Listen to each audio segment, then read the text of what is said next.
Assalamualaikum dan welcome back to Noro TV. Jujutsu Kaisen 180 manga chapter review. Chapter yang bertajuk Sendai Koloni Part 7. Alright, tak payah buang masa, jom kita layan video ini dengan my best of friendo, my brother Todo. Let's get it.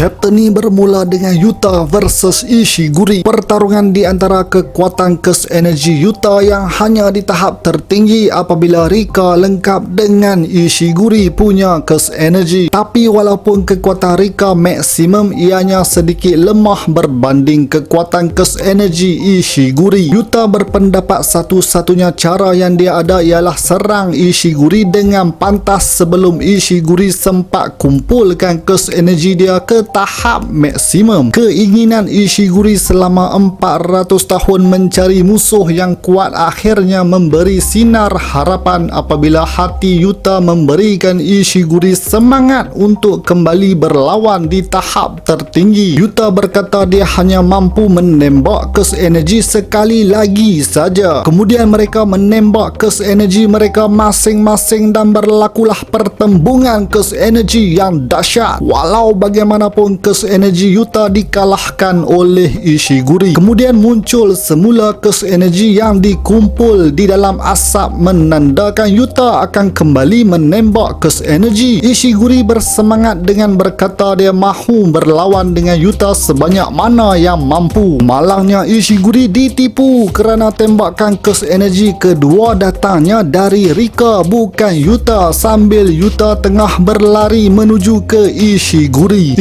Ishiguri tak gentar dan berkata apa yang Yuta buat Ishiguri pun boleh buat, lalu dia menahan tembakan Curse Energy Rika hanya dengan sebelah tangan. Ishiguri dapat rasakan Yuta semakin lemah disebabkan Yuta dah tak mampu pulihkan dirinya dengan sempurna menggunakan reverse curse teknik. Ishiguri berkata semuanya dah tamat dan dari jarak yang dekat Ishiguri gunakan serangan Granite Blast. Namun begitu Yuta menepis serangan Granite Blast dan tembakan tersebut menuju ke langit, Ishiguri akhirnya perasan yang teknik Yuta sudah pulih sepenuhnya dan apa yang Yuta lakukan itu ialah teknik Takako. Ishiguri tak yakin sepenuhnya kalau Yuta cuma pengguna teknik ke speech. Dia fikir Yuta dan Rika mesti ada teknik yang berbeza dan dia sebenarnya salah. Kes teknik Yuta ialah Yuta boleh tiru kes teknik orang lain, tapi untuk meniru teknik mesti kena ada syarat yang penting dan Ishiguri rasa mungkin dia terlepas pandang ataupun memang kes teknik Yuta tak dikenakan syarat untuk meniru. Kemudian Ishiguri teringat saat di mana Rika menggigit tangan Takako dan itulah Ishiguri rasa syarat yang diperlukan oleh Yuta. Yuta kemudian menumbuk Ishiguri dengan kedua-dua belah tangan menggunakan teknik Thin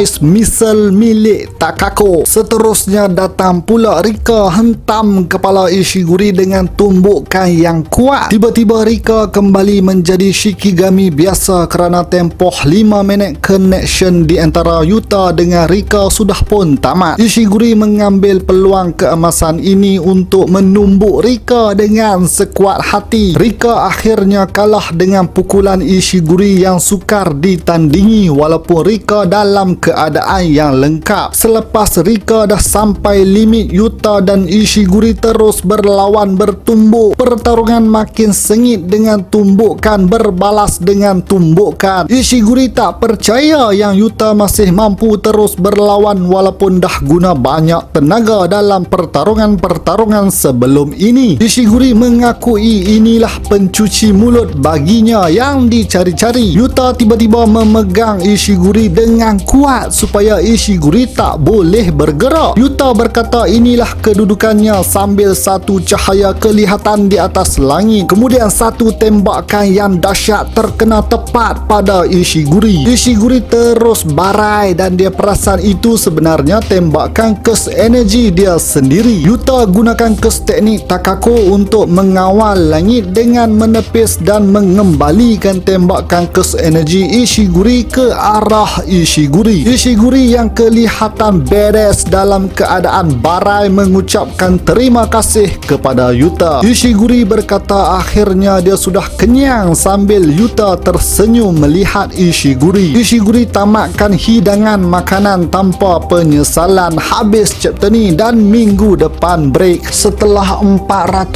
tahun mencari musuh yang power, Ishiguri akhirnya berpuas hati setelah berlawan dengan Yuta. Ishiguri mungkin akan lakukan apa yang telah dibuat oleh mamat boxer Reggie, di mana dia akan pindahkan semua poin dia kepada Yuta sebelum dia mati. Apabila dicampur poin Yuta dengan poin Ishiguri lebihlah 100 poin, bolehlah Yuta tambah peraturan baru ke link game. Aku rasa dia akan tambah peraturan untuk keluar masuk ke koloni yang berbeza. Tapi kita tunggu dan lihat sajalah, sebab Takako pun aku tak sure dah mati atau tidak. Lipas Kurorushi tu pun silap-silap buat comeback lagi. Alright geng, sampai sini saja video aku. Komen pendapat anda mengenai chapter ni. Macam biasalah geng, jangan lupa untuk like, share dan terima kasih kepada yang dah menjadi saudara. Kepada yang belum subscribe, come on man, join the family, subscribe. Jumpa lagi di episod seterusnya Norodoro TV.